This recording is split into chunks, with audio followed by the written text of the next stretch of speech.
आप सभी को मेरा हाथ जोड़कर जय श्री राम। कैसे हो आप सब? आई होप आप सभी अच्छे होंगे। और ये देखिए हमारी बिटिया रानी मेकअप करना चाहती है, कह रही है कि मेरे को मेकअप करना है।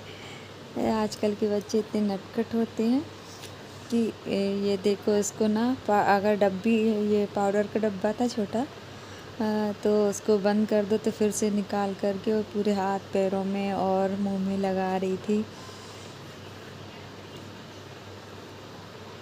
ये देखो, तो आजकल ना बच्चों को कुछ भी बताने की ज़रूरत नहीं होती है कि उन्हें क्या करना है क्या नहीं करना है, वो सब देखते हैं और समझते हैं। तो क्योंकि डेली जैसे मम्मा वगैरह रेडी करती हैं तो उनको पता होता है कि मम्मा कैसे क्या करती हैं। तो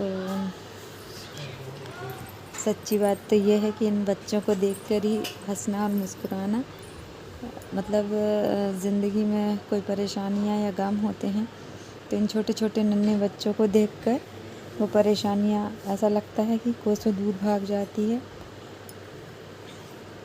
चाहे हम कितनी भी तकलीफ़ में क्यों ना हो, मगर इन मासूम बच्चों के चेहरों को देखकर और इनकी हंसी और ये इनका नटखटपन जो होता है उनको देख कर के कुछ देर के लिए ही सही पर हम अपनी सारी तकलीफ़ों को दुखों को भूल जाते हैं। और इसी का नाम जीवन है शायद, क्योंकि हमारा जो पेट होता है ना, वो चाहे हम कितनी भी तकलीफ़ में क्यों ना हो, हम एक दिन खाना नहीं खाएंगे, 2 दिन नहीं खाएंगे, 3 दिन नहीं खाएंगे, पर फिर ये ऑटोमेटिक ही खाना मांगने लगता है। और आज क्या हुआ कि हमने थोड़ी सी सफाई की थी तो इसलिए मुझे ना धूल से बहुत जल्दी पता नहीं क्यों एलर्जी हो रही है। तो मुझे इतनी तेज़ी से खांसी होने लगी थी कि जैसे अस्थमा अटैक होता है उस टाइप्स में। तो मैंने खांसी की दवाई वगैरह सब कुछ ले ली थी, लेकिन इसके बावजूद भी खांसी बंद नहीं हो रही थी और बल्कि बढ़ती चली जा रही थी। तो फिर मुझे भाप लेना पड़ा और आप लोगों को देख रहा होगा कि मेरी कंडीशन थोड़ी मतलब काफ़ी गड़बड़ सी हो गई थी। ऐसा भी लग रहा था जैसे मेरा ब्लड प्रेशर गड़बड़ हो गया हो। तो परेशानियाँ तो ऐसी है कि आनी और जानी है, पर इन सब चीज़ों के साथ ही जीना है और यही ज़िंदगी है भाई।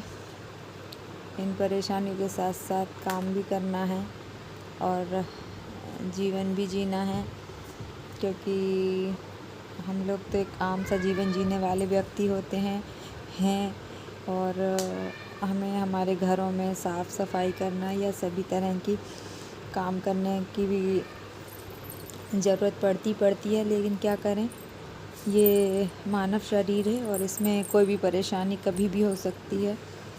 तो ये देखिए थोड़ी सी ही, ज़्यादा भी कुछ नहीं किया था, हल्की सी सफाई की थी।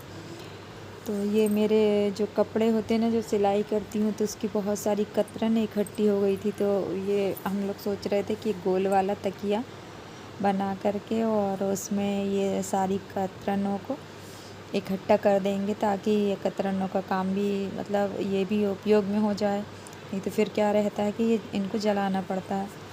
तो कभी कभी ना मैं चूल्हा जलाने के उपयोग में मतलब इनको काम में भी ले लेती हूँ। इससे कतरनों से चूल्हा बहुत अच्छे से जल जाता है।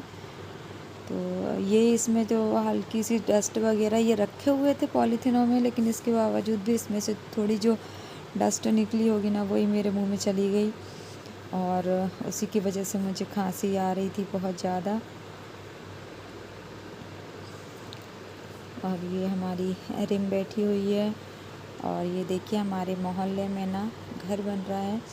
तो यहाँ पे ये मिस्त्री जो लोग होते हैं मिस्त्री, तो ये अपना काम कर रहे थे। तो मैं इनको बड़े ध्यान से देख रही थी। एक भैया ना नीचे से ईंटों को फेंक रहा था और ये ऊपर वाला जो मिस्त्री था उसको कैच कर कर के दीवारों पे रख रहा था। तो मुझे ना बड़ा इंटरेस्टिंग लग रहा था इनका ये काम जो कर रहे थे। तो मैं यही सब देख रही थी। तो थैंक यू फॉर वॉचिंग।